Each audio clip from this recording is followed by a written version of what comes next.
Next up, at UFC Vegas 63, we have Tresean Gore taking on Josh Fremd, and it's with a D. I put a B.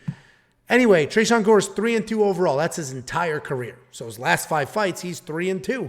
And he's coming off 2 losses in the UFC. Very frustrating losses at that. Josh Fremd is 9-3 overall. He's 3-2 in his last 5. And he's coming off a short notice UFC debut loss. And that was to Fluffy Hernandez. That was to a very solid grappler. Tresean Gore he's just frustrating. He's got power in his hands, but he doesn't throw his hands. He's got decent wrestling, but he doesn't wrestle as much as he should. He's just sort of waiting. And you see, like when he fought Brian Battle, he could have won that fight. You saw moments where it's like, go, come on, go. And he just didn't. He never went. He never did anything. And he didn't do that in his last fight either. And that's the problem. There's a lot of fighters on this card. Jared Vanderaa is the other one, where I watched the pre-UFC tape. I make a, what are you making that stupid face for? You like, I don't know. Shit You compared Tresean Gore and Jared Vanderaa. You didn't even let me finish my point before you started holding a fart. Because it's so stupid. I had to cut you off before you looked even stupider. Anyway, my point is I watched the pre-UFC tape, and lots of times I'll make a conclusion based off of that. Tresean Gore wasn't a low-volume guy before the UFC. He'd throw a bunch of punches, shoot a takedown. Throw a bunch of punches, shoot a takedown. So then when I break down his UFC fights, I'm like, yeah, he's a pretty good volume guy. But he hasn't shown it yet. Jared Vanderaa, very similar story. Before the UFC, lots of takedowns. In the UFC, no takedowns. So why do I keep thinking he's going to shoot? So there's the comparison, and fucking nailed it. Tresean Gore is a low-volume guy. Josh Fremd, athletic guy. Doesn't really have an MMA background or any specific background, just started MMA, but he's athletic. He's decent everywhere. He's improving at a high rate because he is so athletic. He had a lot of success in the LFA, so he has fought at a decent level. He gave up 8 takedowns to Fluffy Hernandez, but I believe he had a sweep in that fight, which is not an easy thing to do. I think there were a couple of them. Yeah, which is not an easy thing to do against a good. He had the back of Fluffy at one point. And Fluffy, he's not I'm not going to pretend like he's the greatest jiu-jitsu guy of all time, but he's a solid BJJ guy. He's very good. He's very good, and he has an insane gas tank. And Josh Fremd hung with him, wasn't out of that fight, continued to try to make things happen, and he took that on short notice. He's just a high-level athlete that puts it all out there, tries to win these fights. I think he wins the fight. I think he gets it done. I trust him. Do I trust him enough to lay down money? No. But maybe as the 4th leg of a parlay that you're going to break down, sure, because I'm confident in him to win this fight, but a lot of that confidence comes from I haven't seen anything from Tresean in the UFC yet. But if he comes out here high volume, he can get it done because he's got power, he's got speed, he's got wrestling. He just doesn't do it. What do you think? Yeah, this is a fight where, like you said, it's you're always just waiting for him to do more. It's like watching Tyron Woodley late in his career. And it's like every single fight, it's like I think this one might be the one he's finally aggressive, and this could be the one where he's finally aggressive because he came in before his UFC debut and was talking about I'm going to be the double champ, I'm going to be the double champ, I'm the best, and he could have won that. We know how good Brian Battle is at this point, right? He's won a couple fights. Yeah. He could have easily won, as you mentioned, he could have easily won that fight versus Brian. Every time he touched Brian Battle, he hurt him, but then he just didn't do anything else. It's like he just gave up that fight versus in a what is it? Not the Contender Series, but the Ultimate Fighter. That was the championship, Fighter. Right? Yeah, it was the fake championship. Yeah, that was he squandered a big opportunity in that he's 0-2 in the UFC. I have to imagine that it's got to be a wake-up call, right? I mean, you're 0-2 in the UFC, hopefully. You're now 3-2. I got to imagine that this is a wake-up call to come in and either fight the way you used to fight or fight differently than you have been fighting because it has been working out.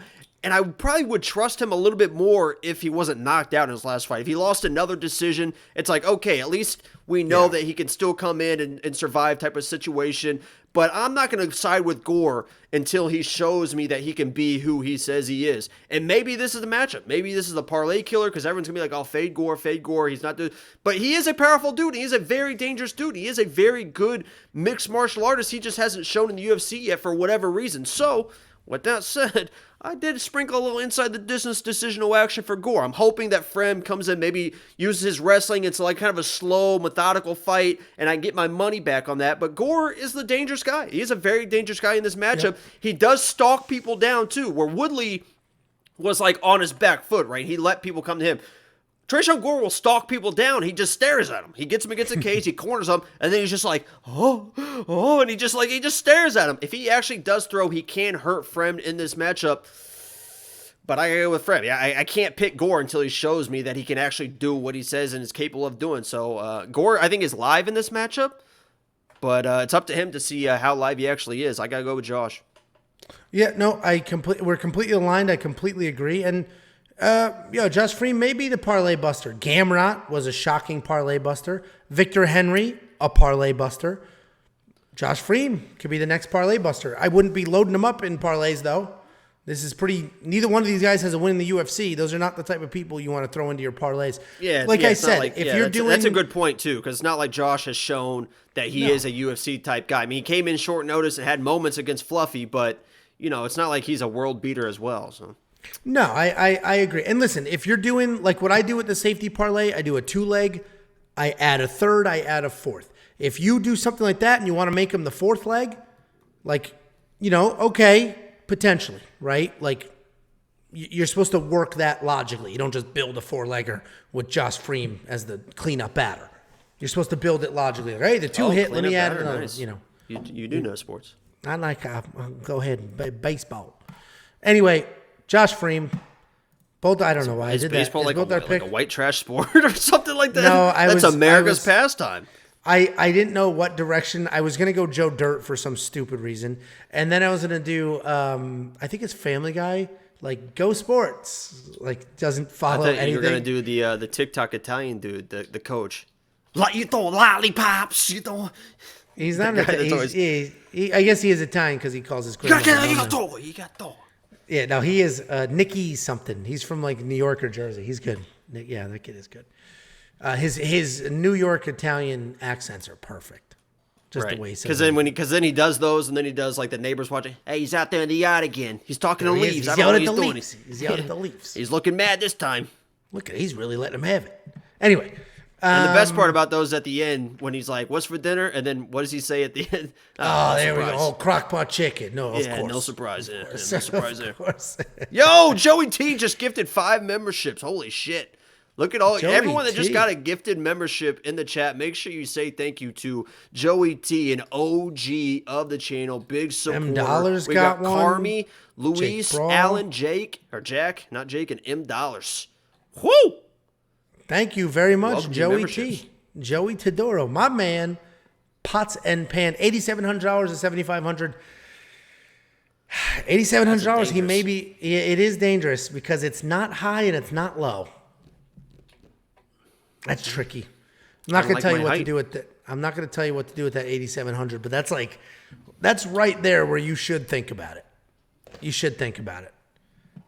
I might play. I think Tresean in multi lineups is definitely got to be in there because he does have that power, man. He does have that power. I absolutely agree. Monkey Knife Fight strike line 41 to 57. What do you think? It's tricky. Why is Gore more? He doesn't do anything. Just because I guess it's based off their UFC It's fights. based off their UFC stats. And Fremd was in a controlled the whole grappling time. match. They should be flip-flopped, I think. They should be. But that is how Chris Riley, it's a math equation. He looks at how many strikes they landed math equation.